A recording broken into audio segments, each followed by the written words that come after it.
Hey, what's up guys? I'm Cliff Blazinski and I'm design director here at Epic Games, and you're about to see exclusive and never before seen footage of Gears of War 2's multiplayer. Now the first Gears was a success online, everybody plays it, they're still playing it, but we wanted to really take the game to the next level, and we have many more new multiplayer modes, we have new characters, we have new arenas, new execution moves. It's really a whole new game, and I think you're really going to like it, so let's check it out.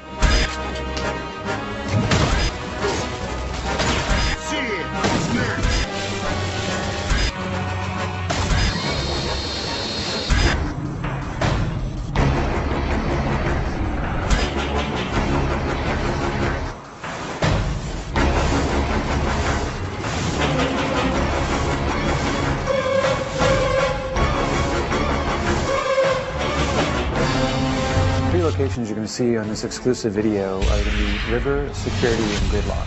And so the thing that's really interesting about them is that two of them are brand new, and one is a reimagining of the Gears 1 map, Gridlock, which is sort of the baseline for all Gears maps. River is based on a single-player location that people get to see in Gears 2 called Landdown, where they actually go to deploy all the gears to the underground. It's a sort of snowy, wintry hamlet. It's a beautiful setting where there's beautiful violence as well. The final location is a map called Security, which is a mysterious COG outpost with laser fences and laser turrets, in which players have to deactivate said turrets and lasers in order to acquire some of the bigger, better weapons. It's visually compelling, and I think it represents a nice cross-section of the multiplayer experience of Gears 2.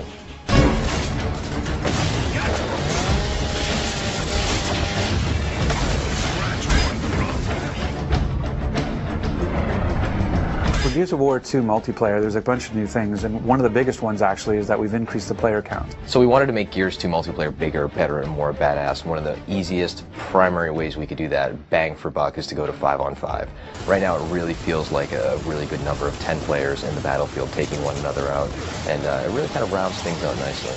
We really want to make sure that whatever multiplayer mode we do is true to sort of the Gears vibe, that Gears universe version. So capture the flag. Imagine you had a flag, but the flag is a living person and armed with a shotgun and defending itself. So you actually are playing capture the flag with a flag that could kill you. And so you have to go and you have to basically capture the flag by downing him and picking him up as a meat shield, and then you have to drag him back to this location to score a point. So it's capture the flag but done Gear style.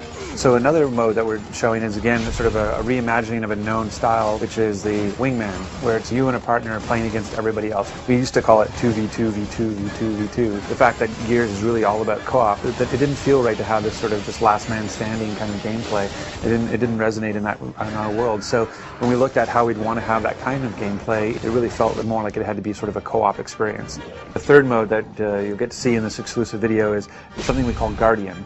And really what it is it's Assassination 2.0, where Assassination was a mode we had in Gears 1, and then we actually fixed it or tweaked it a little bit in a title update to try to make it more fun. And we added the restriction that you had to execute the leader to kind of add to the assassination feel. But even then we felt like we could do more and said, what if the leader was the reason you're able to respawn?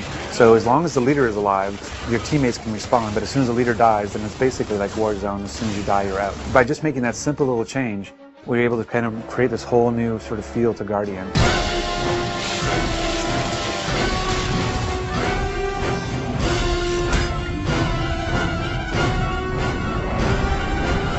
So some of the new weapons that we have in Gears of War 2 include the Scorcher, which is one of my personal favorites. It's essentially the flamethrower from hell. It is basically the most beautiful but deadly flamethrower ever conceived in a video game. Then we also have the Gorgon, which is a locust burst pistol, which is tremendously powerful and also very heavy. And then we also have a shield that players can wield, and they can carry that around and deploy that. You could actually carry the shield with the burst pistol and kind of use that as like a 1-2 punch.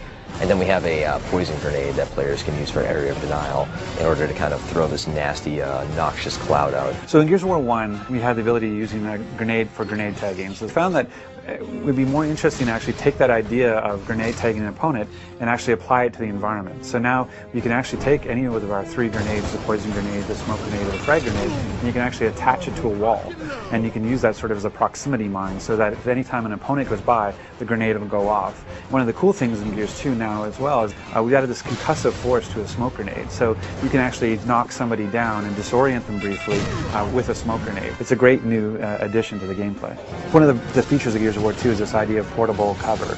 We have it both in the shield that you get to carry, the idea of the meat shield, a feature that sort of led to Meat Flag, this idea of being able to hold somebody as a captive and defend yourself while they block the shots for you.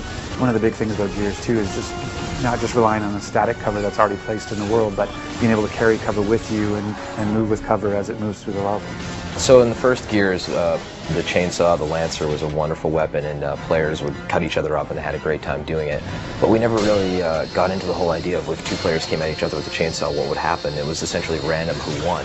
And now we're answering that question in the sequel, whereas players will lock onto each other and engage in this life or death struggle with sparks flying and the light flickering, and they're grunting and they're pushing, and players are mashing the button, and within 3 seconds one player will wind up winning and cutting the other guy in half. And it's this tremendously memorable moment to see these two soldiers, these two huge warriors, dueling on the battlefield with these weapons.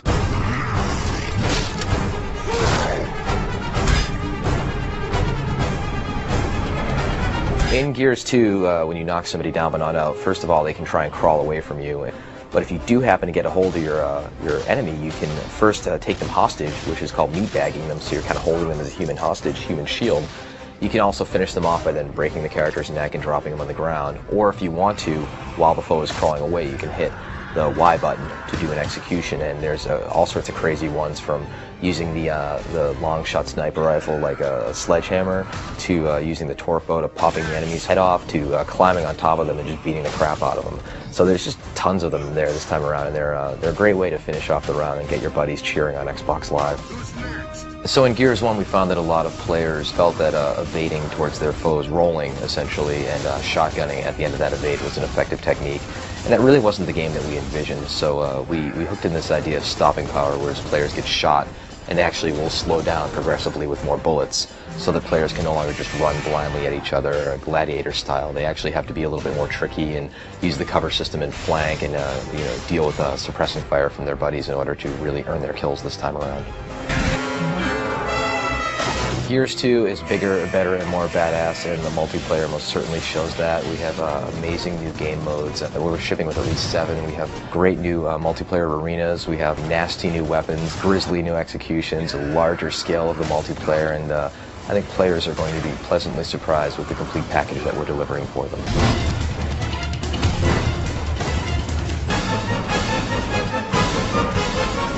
Thanks for checking out this exclusive look at Gears of War 2's new multiplayer features. Looking forward to seeing you guys this winter on Xbox Live.